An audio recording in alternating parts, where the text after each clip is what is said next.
Hey, welcome to the Mormon News Roundup. It's January 19th, 2025. I am your humble host, Steve Ace. Yes, that's Talent on Loan from Kolob. This is episode 147. Can't wait to bring it to you right here, right now. This is what we're going to be talking about here, folks. We got a big agenda on hand. Can't wait to have you on board here. We're going to talk about American Primeval.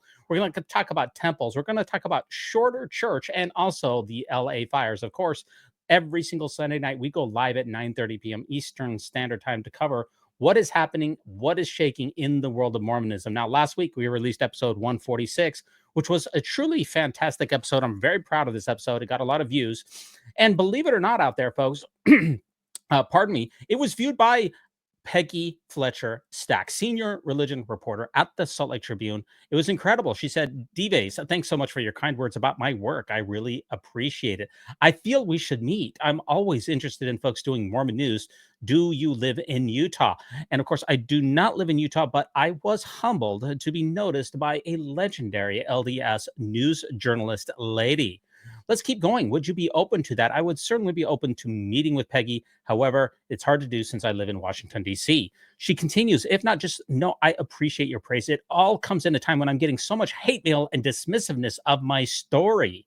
Let me know if an in-person is possible. I wish that an in-person was possible. However, we live far apart from one another. I am interested in the fact that she got a lot of pushback for her Dark Days at BYU article, which I covered in great depth in episode 146, a 2-hour barn burner of an episode, absolutely top quality work, which you've come to expect here at the Mormon News Roundup. I was humbled that Ms. Stack, or is it Fletcher Stack? I'm sorry, that she noticed the episode. In fact, I did have a chance to visit with Peggy Fletcher Stack. I now have her phone number on my cell phone, which I am definitely willing to sell to the highest bidder on Ex-Mormon Reddit. Just kidding. We did have a fantastic discussion about her particular journalism. If you want to know my thoughts about that, go back to last week's episode 146.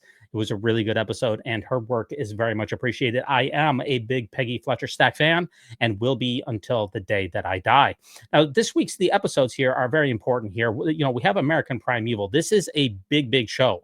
This is really dominating the news cycle this week. So let's get a couple of thoughts here out there about American Primeval, which I touched upon last week, but it seems to be picking up steam. Let's start first here with Professor Benjamin Park. How historically accurate is American Primeval, the new Netflix series?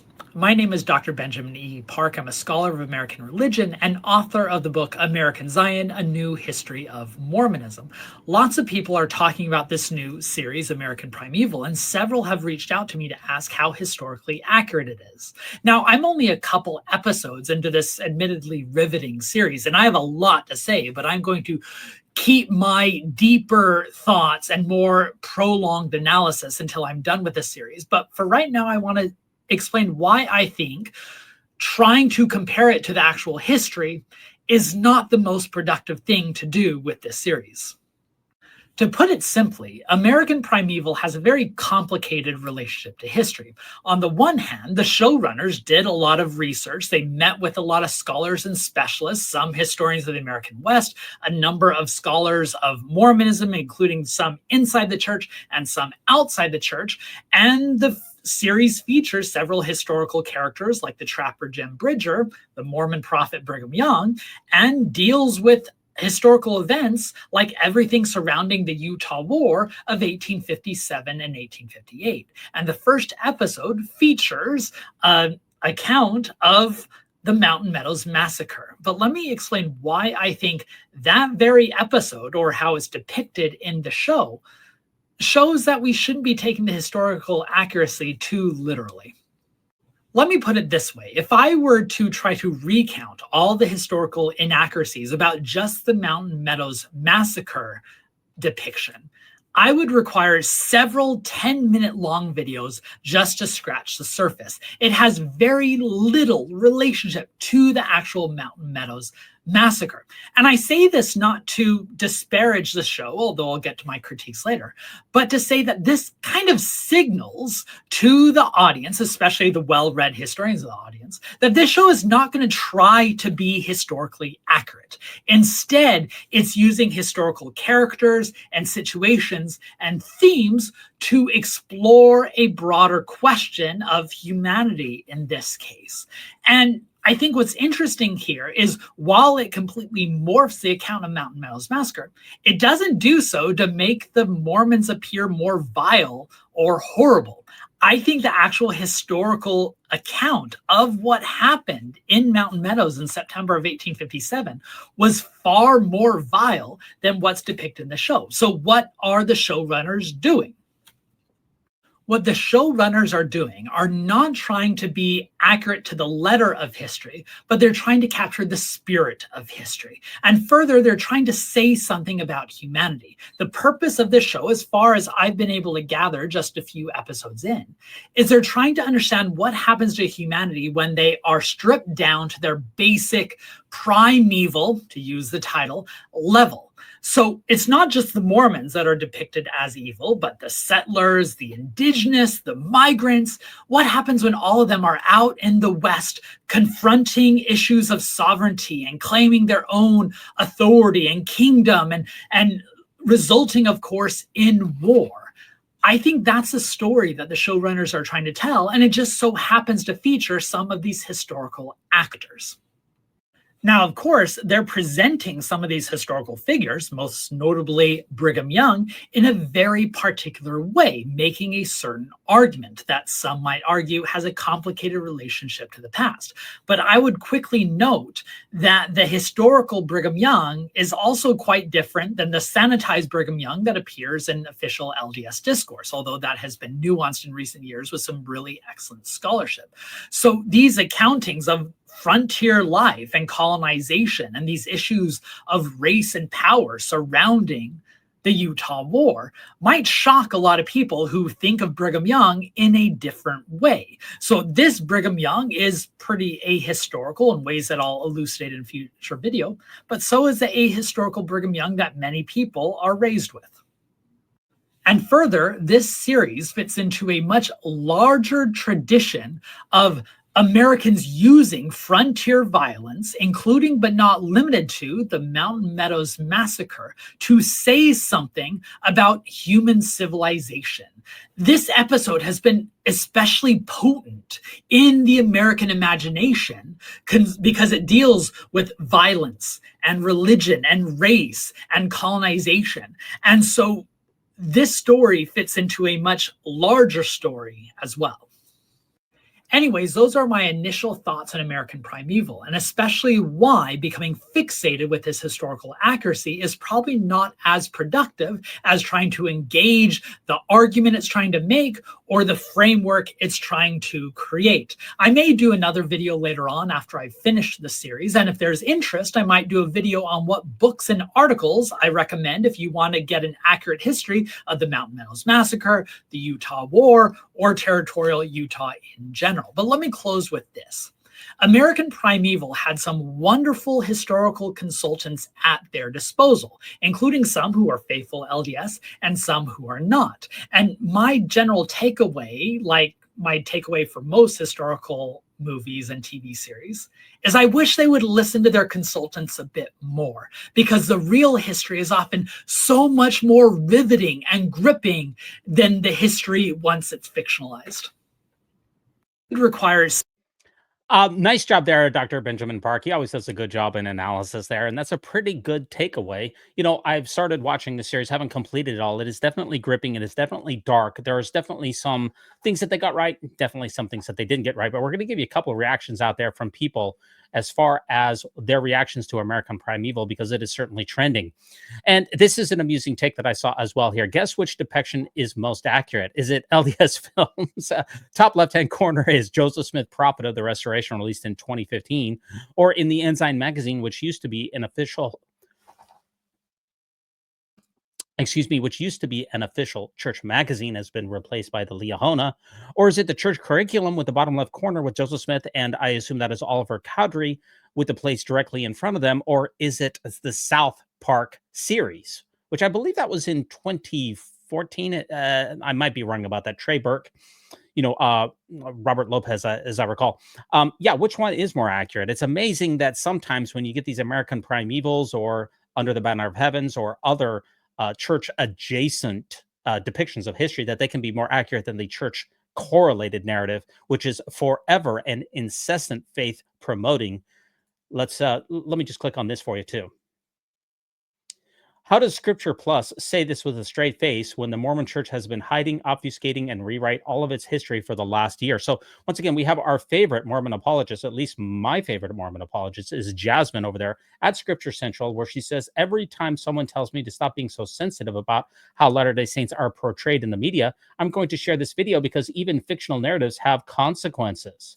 Let's see what Jasmine has to say about American Primeval. Now, whenever someone tells me that Latter-day Saints are being too sensitive about how they're portrayed in media, I'm going to share with them this video because even fictional narratives have real life consequences. Did you know that Mormons were serial killers in the Wild West? Like legitimately insane cult Oh, of just no. serial killers. I'm watching American Primeval on Netflix, and this seems pretty historically accurate. This show is insane. Yes, this show is insane because it's so historically inaccurate. And if you don't believe me, even one of the show's historical consultants admitted that the show is definitely not an accurate history of anything. No, the Mormons were not systemically serial enders. They never ended that wagon train, the US Army, or the Shoshone Village like the show depicts. And the caricature they paint of Brigham Young is totally unsupported by the documents we have from his life.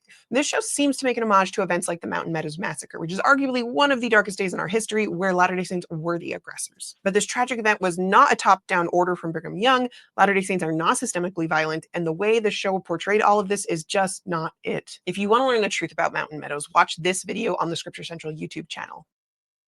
Oh, yeah, the Scripture Central channel is going to bring you the truth, that's for sure, as long as it is correlated, whitewashed, and scrubbed of anything that could possibly tarnish your fragile testimony. Thanks so much for checking in with us, Jasmine. I do go back to this particular, if you want accuracy, I don't think that the Mormon Church is the hallmark or the gold standard of accuracy, considering how many church history lies it fed to all of us and still continues to do so. But we do appreciate Scripture Central and Jasmine.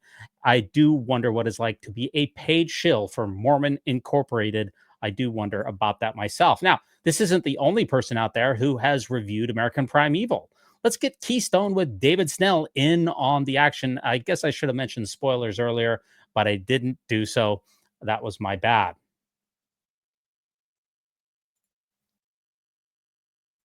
Hey Saint, I've been having a really hard time putting my thoughts together about American Primeval. I actually really liked the show. I'm a sucker for an action-packed, gripping, raw 1800 survival story, and that's what I felt like the show was. Now, don't get me wrong, Latter-day Saints are portrayed as bloodthirsty bad guys, really bad guys. For me, I think the events portrayed were so off from reality that I just disassociated it from actual history. It felt like watching the church history of an alternate universe. They made Brigham Young look as creepy as humanly possible. He legitimately reminded me of the evil Doctor Strange from the Multiverse of Madness. Yes, a group of local militia in southern Utah did perpetrate the Mountain Meadows Massacre. It's an absolutely tragic stain on our history, but no, Brigham Young did not order it. He actually ordered them to let the settlers pass on in peace, but the letter arrived too late. And no, the militia did not go on to wipe out an entire company of US troops and then a peaceful Shoshone village to cover up the massacre. I have no problem with talking about the skeletons in the closet of church history. But what is frustrating is when people try to cram more skeletons into that closet than are actually there. If people are totally unfamiliar with Utah history, then they are very liable to come out thinking that Latter-day Saints are homicidal maniacs. That said, the show doesn't claim to be a documentary. So if you go into it understanding that this is the LDS Dark universe and you're okay with the gritty and gruesome genre, you might like it. But that's just my take. Let me know what you think in the comments. As a Latter-day Saint, I do appreciate David Snell in general. Of course, he's always going to toe the church line, and he's never going to say anything that could possibly be a criticism of church leaders, because that's not what his mind allows him to do, apparently. But I think that's a pretty decent take on American Primeval, and I definitely do appreciate that. A couple of other takes on Primeval out there. Andy Newman, I've been following him on X lately, and he gives a lot of good takes out there. Let's check him out. I wonder where the outrage from members of the church was when their own church produced content that was blatantly inaccurate. Only such content wasn't meant for entertainment. It was meant to teach the truth. See, this is what a number of, shall we call them church critics or ex-Mormons have pointed out, is that the church fed all of the members mountains of lies for generations and still does so, at least in part today. There doesn't seem to be any outrage over that. But if an entertainment series on Netflix doesn't get the perfect accuracy of the Utah War in the 1857-1858 time frame, then there seems to be a high degree of outrage. The hypocrisy here is definitely thick. Let us continue on here. Now, not to be outdone, folks, I am releasing my review of American Primeval on the Mormon Movie Reviews channel. And I release new episodes of that every single Monday night at 9:30 p.m. Eastern Standard Time. This is a 7-minute review. And if I do say so myself, it is going to be the best review on YouTube. You can look forward to tuning in on Monday night. We'd be very grateful for you to check that out. So I'll leave my thoughts there. I could give you a lot more on American Primeval, but that's enough for now. A couple of other updates here. We're going to give it to you fast and furious. This is definitely not going to be a 2-hour episode because I'm going out of town this week.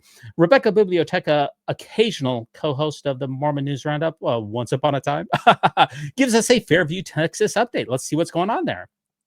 And she posted this on January 14th, just a couple of days ago.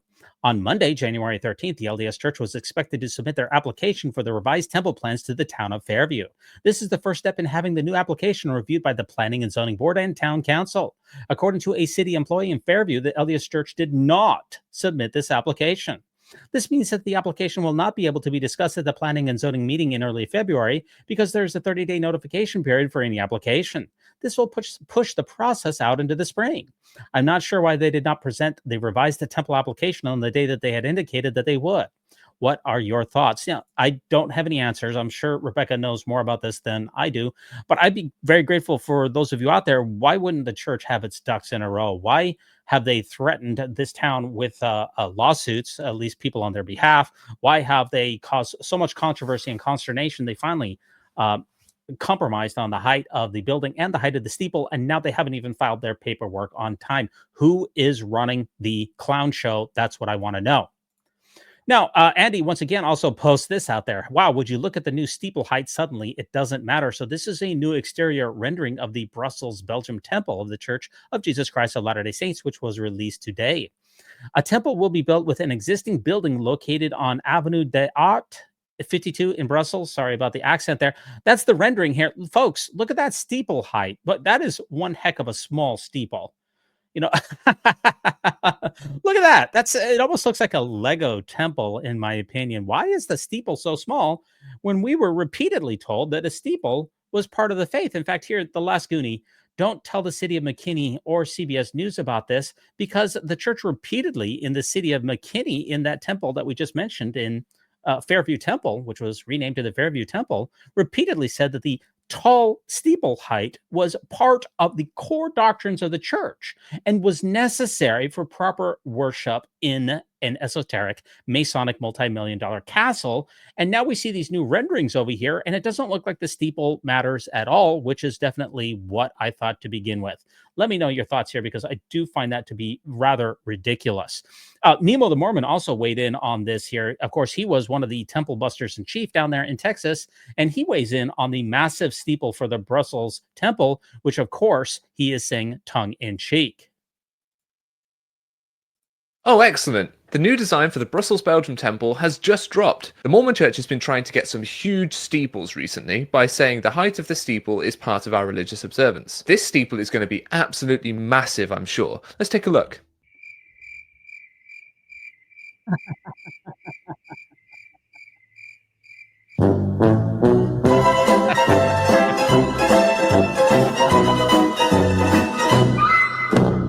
Oh, excellent. Now, that's how you put a short together, brothers and sisters, ladies and gentlemen. That's why Nemo's channel has so many more subscribers, is because he knows how to bring the satire. And occasionally, I've been told, that I take things a little too far. I know that that may be shocking for you, but of course, yes, the Belgium temple, very, very small steeple when I thought it was part of the core religious observances. Please tell me what it is that I'm missing, because it seems to be a giant clown show over there. Now, this week in the Salt Lake Tribune, in the Deseret News, before I pull that up, every single year at around this time, the church releases all of the wonderful things that the Mormon prophets have done in the last year. And they usually do this in some kind of announcement changes and a commemoration type of thing at the beginning of every year. So here's what we have here for this year, which was announced on thechurchnews.com here. Updated 100 announcements and changes in the church since President Nelson became the prophet. And this is Jen next door, who always does so many good takes over there on X, which is why I definitely follow her, and you should too. She says, if your church's prophet has made 100 touted changes, and the list includes a revised hymn book, discontinued pageants, sister missionaries may wear pants, blue shirts are sometimes okay, we're moving some processes online, etc., maybe he's not a prophet. This list is trash. I definitely couldn't agree with you more. This list is some of the most mundane and, quite frankly, things that absolutely do not matter. You know, when you read through the scriptures, especially in the Old Testament, you get to hear about God feeding people through miraculous means of providing manna from heaven. Moses parted the Red Sea. Jesus walked on the water. And Paul and Peter healed lepers, or I'm sorry, it wasn't lepers. They healed people all the time. Silver and gold have I none, but such as I have, I give unto you. Arise and walk. And the person arose and walked. What we see in modern prophets is a great departure from the scriptural precedent of serious prophetic powers. And revelation has now been replaced with minor policy tweaks and things that absolutely make no difference to anyone whatsoever. This list is incredibly superficial. Okay, moving right along here. Jessica Frankel, high stakes court hearing faces the LDS Church this week over its tithing and financial practices. Today, or actually just a couple of days ago, because this will be released on Sunday, last Friday looms as a big day in the legal history of the Church of Jesus Christ of Latter-day Saints, as the once secret story of the faith's vast financial empire continues to unspool. This is about billions in tithing paid to the Utah-based church over nearly two decades, and assertions that the church amassed those funds by deceiving its members. Ultimately, though, the legal dispute turns on vital principles enshrined in the U.S. Constitution and what the world has learned in recent years about the religion's immense wealth. In late 2019, a whistleblower and former former fund manager of the church's investment arm, Ensign Peak Advisors, leaked details to the IRS of a $100 billion plus portfolio built from tithing that church officials had worked to keep hidden. After resigning his membership, James Huntsman, a brother of former Utah Governor John Huntsman, sued the faith, alleging fraud by top church leaders and seeking to recover millions of his own donations, shaping his case from Nielsen's expose.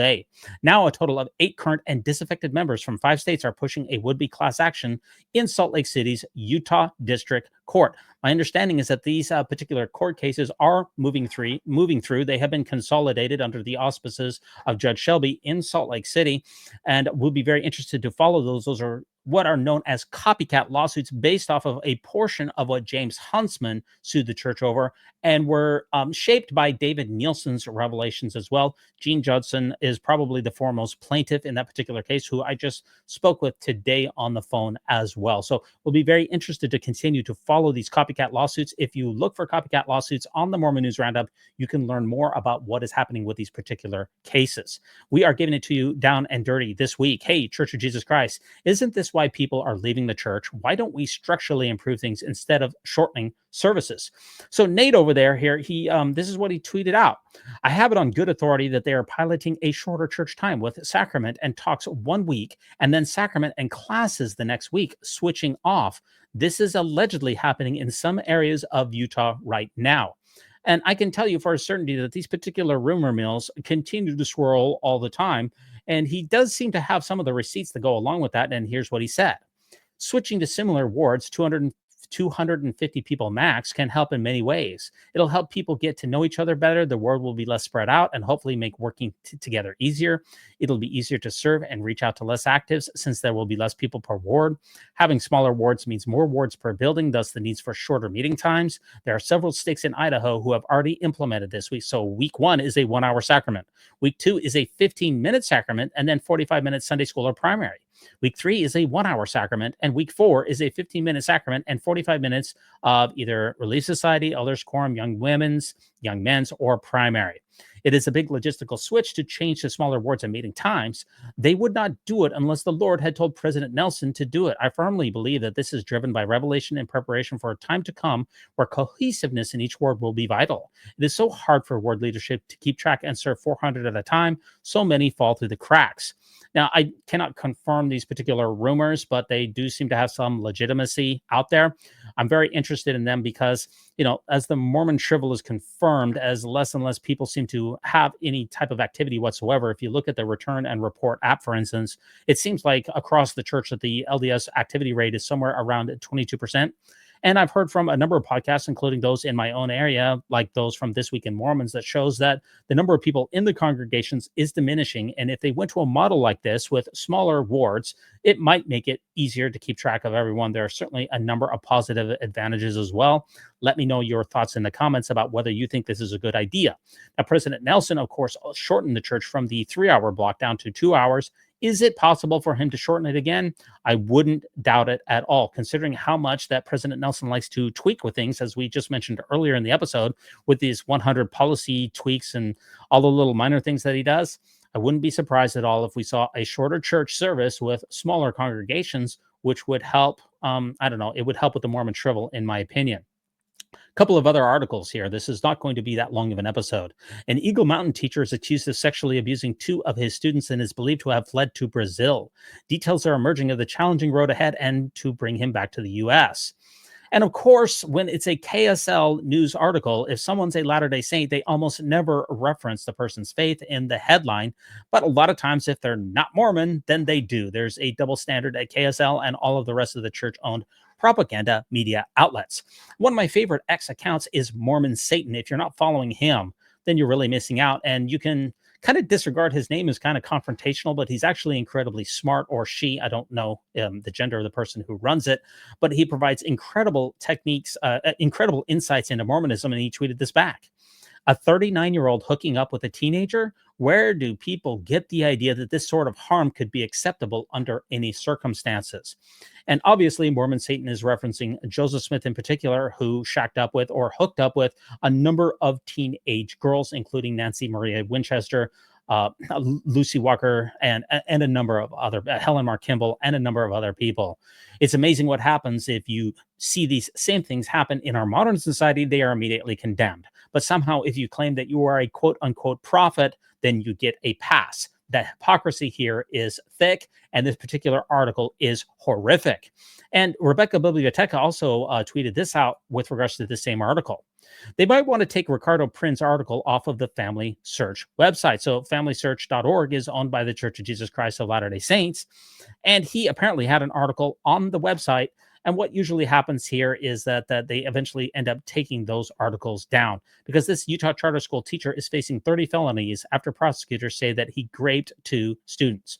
Another troubling case here of someone who is at least on the church's website who participated in egregious activities. So it's very troubling. Unfortunately, we could cover many of these that happen every single week. Now, obviously in the news as well is still the LA fires are still a big topic out there. And I can't help but provide a few editorial comments that go along with that. And this is what I got here again off of X. It sure was nice for God to leave those items behind after he burned their house down. And yes, this is a real story. So supposedly Virgin Mary, St. Joseph statues survived fire that destroyed a California home. And you can see them right here. I guess is the Virgin Mary, the St. Joseph statues are still remaining. Boy, it sure was nice that God left those items even after burning the house down. Yes, this is not a fake story. This is a true story.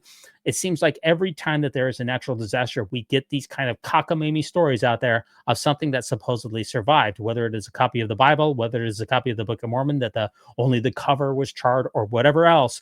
People are looking to confirm their presuppositional nonsense, and somehow tethered to reality, their barking mad beliefs, and it ends up being highly offensive and totally devoid of data. There's no evidence whatsoever that any of this was divine, that God saved these particular statues. That is nothing more than wishful thinking. And here's another one. After a tragic fire at McDonald's, Ronald remained untouched. Please explain how you cannot believe in Ronald after seeing this. This is obviously an ode to all of these memes that are flowing around the internet this week. And of course, if you don't think that Ronald was miraculously preserved, then why do you think your particular statue was? Of course, the arguments are weak here. And also this meme, if you want to mock God, you will suffer the consequences. I find this to be very distasteful here because even according to anyone's worldview, God is the one who sent the fire to Los Angeles. That's the difference between me and God. If I was omnipowerful, or at least maximally powerful, I wouldn't spread fires on people at all, and I certainly wouldn't build an eternal dungeon where they would be tortured by fire for all of eternity because they rejected me because I did not provide sufficient evidence to believe in them. This is the difference between me and your fake God. Couple last things to take us out of here. This is going to be a quick episode. I saw this and I just wanted to make a quick comment. BYU President Shane Reese talks about football and faith during the open devotional of winter semester on January 14th at the Marriott Center in Provo, Utah. God wins impossible victories. Really? That's interesting. Presidents of BYU put the devotion in semester opening devotional. At the start of the new semesters, BYU President Shane Reese spoke about virtually impossible football victories. Also, BYU Idaho President Alvin Meredith talked about the atonement of Jesus Christ. So, he's boasting, or at least he's insinuating, that the really good BYU football season this year, who they might have been robbed out of playing for all the marbles in the college football system playoff system. Really, I thought BYU could have had an argument to be in that, but unfortunately, they just couldn't seal the deal against Arizona State. But BYU football certainly did have a good season. And now what we have here, again, is somebody who's wanting to tell us that there was some kind of a divine intervention that was associated with BYU football. That God wins impossible victories, that this is literally the Lord's football team. I find this type of, I don't know what you want to call it, sanctimonious ramblings. I find them to be very distasteful, especially in regards to what we just talked about with the LA fires. If God's going to win an impossible victory, then why didn't he stop 30 people from dying in the LA fires? Why is he concerned about the BYU football team's gridiron game and not concerned about the people who died or their homes were completely destroyed in Los Angeles? All of these, there's a level of tone deafness with these folks that I don't think that they really fully engage with. So if you want to make an assertion of a divine connection between your football team and something supernatural, then you need to provide some evidence. That which is asserted without evidence will be dismissed likewise without evidence.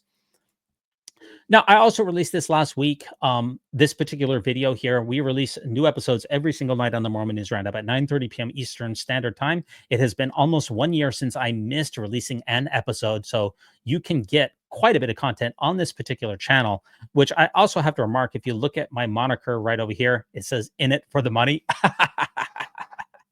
Definitely in it for the money. If you go back and look at my 2-year anniversary special, you will see how much money I lost with this podcast, which, by the way, when I talked to Peggy Fletcher Stack about, she was definitely interested in how much money I made or lost in the podcast. So I referred her to that episode in particular. But hey, let's this last week, I also released this episode here, which was a really, really good episode. How much is the Mormon Church actually worth? This was a 20-minute deep dive into the finances of the Church of Jesus Christ of Latter-day Saints, wherein the church is worth approximately $296 billion.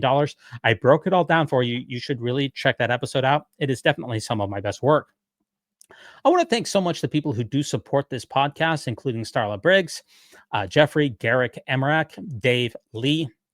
And over on Patreon, there's a number of supporters there who pay between $1 a month or sometimes even more. I want to thank Royce, RWM, Elizabeth, Carol, David, Blaine, Brent, Colette, Michael, and I would especially like to thank Sophronia as a General Authority Patreon. Folks, that's about it. This was one of the shortest episodes, but again, I'm going out of time. I don't have that much time to give to this episode this week, but I really appreciate you being here. Please hit the like, please hit the subscription, turn on notifications. We release new shorts every single day onto this channel that are completely unrelated from these long form episodes at noon and at midnight. Every single day, we release 100 episodes a month. No one brings more content to the Mormon sphere than the Mormon News Roundup. Always think celestial, and remember, no unhallowed hand can stop the Mormon News Roundup from progressing.